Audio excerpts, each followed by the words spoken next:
Welcome back. So earlier, our first guest this morning, we were talking about politics. So guess what we're talking about now? We're talking about rum. Yeah, rum. At 7:04 in the morning. Yeah, we like to talk about rum, right? So we're talking about, and that's 10-to-1 rum. And we do have its founder, Mark Farrell. Mr. Farrell, thank you very much for coming this morning. Thanks for having me, Marlon. Great to see you. Yeah. Well, let's talk about rum. Let's do it. Let's talk about it. Yeah. Well, I know that you launched this product some years ago. How has that gone for you? So far, it's gone extremely well. Obviously, I'm a son of the soil. I'm very proud Trini. 10-to-1 as a brand, when we thought about sort of the early ambitions for 10-to-1, it was to take a lot of the elements of rum culture, Caribbean culture more broadly, and try to put those on a global stage, right? So the first market that we launched 10-to-1 in was in New York. That's where I currently live and where the brand is headquartered, right before the pandemic. So June of 2019, obviously a very interesting time to be bringing in. A difficult time. Interesting time, difficult time, a ton of lessons learned. I think a ton of amazing experience gained in the process as well. And, really sort of built a case study of success for the brand in New York initially. Continue to roll it out now around the U.S. So most of the major markets in the U.S. you would see the brand today. And then, as things have begun to kind of settle down a little bit post-pandemic and everything else down here in Trinidad, it's been an amazing point of pride for me and for us to really bring the brand back home now. So looking at sort of not just international expansion more generally, but bringing it back home here to Trinidad and Tobago. Yeah. Now, why rum? Because there are a number of opportunities out there. Why rum?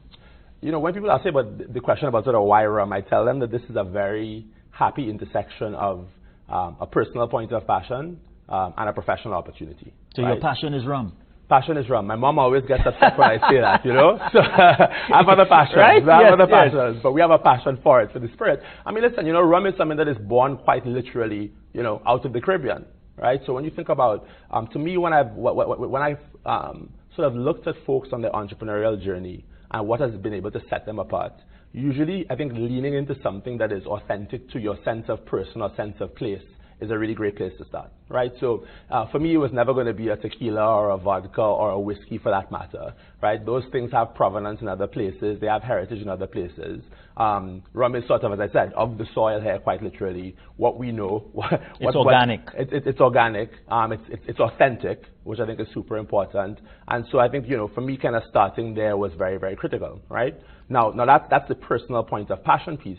But on top of that, if you look at it through a more business-oriented lens, I think rum as a category has been challenged for quite a while, right? If you look at spirits more broadly over the last 5, 10, 15 years, you've seen this continuous trend of premiumization, right? If you look at the tequila space in the U.S., which has gone absolutely insane, you look at American whiskeys, you look at and bourbons and ryes, they've all kind of had this period of elevation, and rum is still waiting for that renaissance moment. So when I kind of looked at it as an entrepreneur through that lens, I think the question is, do we have an opportunity to really sort of reimagine the category? With 10-to-1, we talk a lot about this idea of reimagining rum. We talk about the idea of challenging expectations, trying to reframe the way that consumers will taste, experience, and talk about rum. I think if you can do that, if you can sort of usher in this new era, this new moment in the sun for the category, I think you have a chance to do pretty well there. Yeah. What has the response been? Has the major response been from the diaspora, or is it that new people are coming in to embrace your product? Yeah, a combination. I think that when I think about sort of the opportunity we have with 10-to-1, we're trying to find a way to sort of bring a more elevated liquid to market. And we're also trying to, I think, offer up a new brand narrative, a new story, something that feels more contemporary and more authentic. I'm kind of bringing up those 2 points because I think when folks from the diaspora have seen a bit of the 10-to-1 story, they've really embraced it, right? Wow, this is someone who is actually trying to take a little bit of our story, and as I said before, try to sort of take it to other markets, take it to other shores. If you look at the narrative around rum historically, it's often felt, I think, a little bit narrow, a little bit caricatured, I think kind of trapped in some of these old colonial vestiges. And I tell anybody who will listen, whether you're from the Caribbean, your family's from the Caribbean, you've been to the Caribbean, you understand that we have no shortage of incredible and inspiring stories to be told there. So tell those stories instead. I think as folks have seen that coming to life out in the market, there's been an incredible response from members of the diaspora. Now, one thing we've been very, I think, focused on doing with 10 to 1 is trying to, again, widen the aperture and invite other folks to come into the space with us. So this is not a rum that speaks only to Caribbean people, or actually a rum that speaks only to rum drinkers. When we've looked at our research so far, I think about 2/3 of 10 to 1 consumers are coming in to the brand from other categories. They're drinking their high-end whiskeys, they're drinking their reposado tequilas, they're drinking their gins. And I think a big part of our thesis was really this belief that consumer drinks portfolio. You go look at their back bar, they have a very elevated rum and a tequila and a scotch or what have you on there. 10 to 1 kind of fits the mold where that's concerned. Yeah. It's 10 to 1, and this may be a rhetorical question, but it is 10 to 1 is a play on 10 to 1 is murder. It's not a play on 10 to 1 is murder. Every Trini completes the sentence once they hear it. No, I mean, we took a big point of our inspiration. If you look at the moorings of 10 to 1 as a brand, it's based on this idea of community, strength in numbers. We're all stronger together than we are apart. And I kind of look to the old West Indian Federation as a point of inspiration for that, right? So it's a little bit of a flip on the old, one from 10 leaves north. Yeah. We kind of put it back together and said this idea of 10 to 1, which is not a message that I think is a Trinidadian message or even a Caribbean message. It should feel like a pretty global message for the world that we live in today. Yeah. Now, if you, and I should have brought a bottle so here. you see, a lot of thinking goes into it, A lot of thinking has gone into it. A lot of intention, a lot of intention. I tell people, I want them to understand when you look at 10 to 1 for the first time that you appreciate that every element of this brand is intentional. And I was about to say I should have brought a bottle and had it up there for you. I'll bring it next time. But if you kind of dissected the design, you have the name 10 to 1, but the TTO, there's a little reference to Trinidad and Tobago. Shout out to the home country that's on there. The logo is a scarlet ibis, national bird of Trinidad. Even the little side labels that we designed on the bottle are riffs off of old shipping labels from the days of the sugarcane trade. So we wanted to create something that feels very contemporary, very elevated. You're proud to take it. Very authentic. Very, exactly, and still grounded in elements of Caribbean history, culture, heritage. Yeah. What makes your product different from the others? Well, a couple of things. First and foremost, we have really kind of leaned into this idea of creating pan-Caribbean blends. So what that means is, for example, if you were trying our aged expression right now, that rum is a blend from 4 different countries, right? So Jamaica, Barbados, Trinidad, and the Dominican Republic. Our white rum, which actually just won Best White Rum in the world, is a blend of Jamaican pot still and Dominican column still. If you'd sit down doing a 10 to 1 tasting, I would tell people the words that you're using are words that are typically associated with more of a fine wine tasting or a Scotch whiskey tasting. And they need to be associated more with rum. Things like provenance, terroir, exploration of different distillation methods. My whole belief early on was you could create something that was very nuanced, very unique, very elevated in its own right if you leaned into this idea of creating pan-Caribbean blends. So this is not it's not a Barbadian rum, not a Bajan rum, not a Jamaican rum. This idea of pan-Caribbean is one thing that has set us apart. So I'd really kind of say 3 things about it. The level of craft that has gone into the rum, super elevated. It's extraordinarily versatile. So whether you're sipping it neat on the rocks, a little splash of soda water or coconut water, if that's your thing. Well, I like rum and cake, I said super versatile. So good for your rum cake, good for your rum cake, right? That's the only way I consume rum, but go ahead. Rum. Listen, the 10 to 1 mission is to get people to explore, expand those apertures and maybe consume it in other ways, but we'll talk about that. Yes. But no, so neat on rocks, soda water, coconut water really up-levels your craft cocktail game. A rum old-fashioned with our aged rum is exceptional. Classic daiquiri, some of those cocktails as well. And last but not least, the product is super clean. So again, rum as a category has struggled with this perception of being super sweet and highly caloric. And in the US, they have this whole thing about spring break drinks and hangover inducing. Our rums have no additives of any kind. So no added sugar, no added coloring agents, no added flavoring agents. Our belief is great rum should just stand on its own. So those have all been major points of differentiation around the liquid. And what that has resulted in is a rum that you see now on the international market that's been the most awarded rum of the last couple of years, right? In fact, we just won the most prestigious spirits competition, San Francisco World Spirits Competition. Our white rum won best in class, best white rum in the world. So super proud of that and continuing to, I think, sort of elevate folks' perception of the category, starting with the liquid first. How long did it take for you to come up with your potion? It took, well, I think the early genesis of the idea that became 10 to 1 really kind of takes me back about 8, 9 years at this point, where again, your first... So then, Mr. Farrell, you were about 10 years? Yeah, about that. Yeah, I wish that was true, boy, All of a sudden you blink twice and you turn 40, yeah. but no, about probably 9, 10 years ago, and initially at that point, it was really through the lens of a consumer.